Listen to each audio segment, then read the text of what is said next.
Juro muito alto é o verdadeiro câncer da economia brasileira.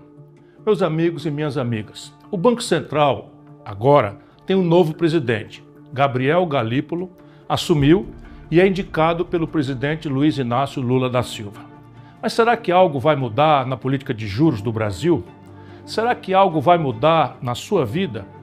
Nesse vídeo eu vou tentar explicar um pouco para vocês o que esses juros altos significam para a economia do Brasil, das empresas e de cada brasileira e brasileiro. Assista o vídeo até o final, curta e compartilhe. Quem se lembra de Lula e o PT batendo dia sim e outro também na condução da política de juros do Banco Central, que até o final de 2024 era presidido por Roberto Campos Neto? Pois é, Campos Neto tinha sido indicado por Bolsonaro e, ao manter uma política de juros que interessa aos banqueiros e àqueles que vivem da exploração da agiotagem oficial, foi alvo de muitas críticas de Lula e dos seus porta-vozes. Mas, como eu sempre disse, essas críticas são apenas a velha e conhecida hipocrisia de Lula e do PT.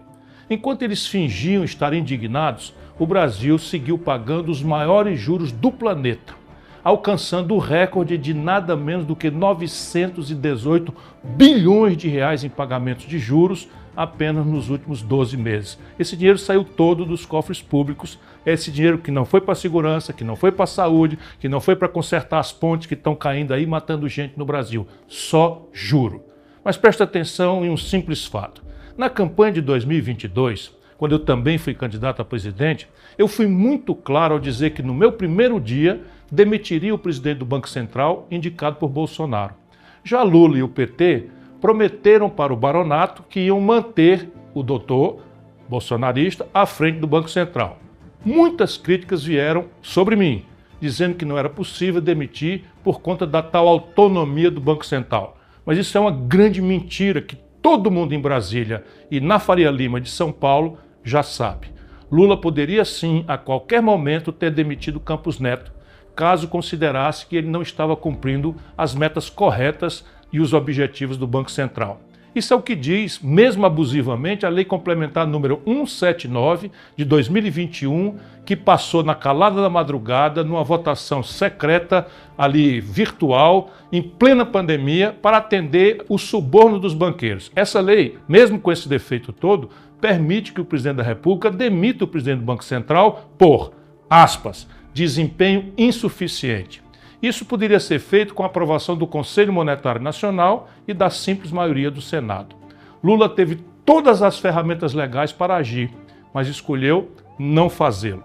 Mas pior, Lula indicou todos os nomes agora para a diretoria do Banco Central entre 2023 e 2024. E todos, sem nenhuma exceção, votaram em todas as reuniões do Copom que define a taxa básica de juros, a Selic, da mesma forma que Campos Neto, o bolsonarista que saiu. Ou seja, já estava claro que Lula e o PT são íntimos do setor financeiro brasileiro que tanto lucra nas costas do nosso povo. Mas Lula, apesar de todo o seu discurso, a sua retórica, nomeou Gabriel Galípolo para suceder Campos Neto. Uma curiosidade para quem quiser saber quem é Galípolo. De 2017 a 2021, ele foi nada menos do que presidente do Banco Fator, ou seja, mais um banqueiro. E esse Banco Fator é um banco que atua muito em parcerias público-privadas e privatizações. Foi ele quem liderou os estudos e o leilão de privatização da SEDAI, por exemplo, Companhia de Água e Esgoto do Rio de Janeiro. Mas Galípolo já demonstrou que continuará com a política de juros elevados, provavelmente aumentando ainda mais as taxas em 2025. 2 pancadas de 1 ponto cada uma já estão apalavradas na última ata que foi assinada por Galípolo. Já se está falando mesmo, vou repetir, em aumentar os juros para 15 pontos percentuais ao ano. Portanto, a manutenção dessa política não é apenas responsabilidade do Banco Central, mas uma escolha direta do governo presidido pelo presidente Lula.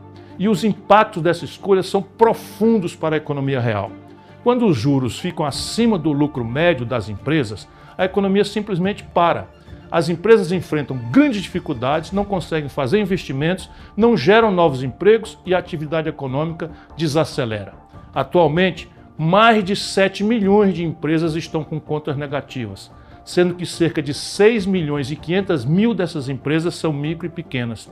aquelas que mais sofrem com a falta de crédito e com os altos custos financeiros. Além disso, os juros altos geram um aumento significativo na inadimplência.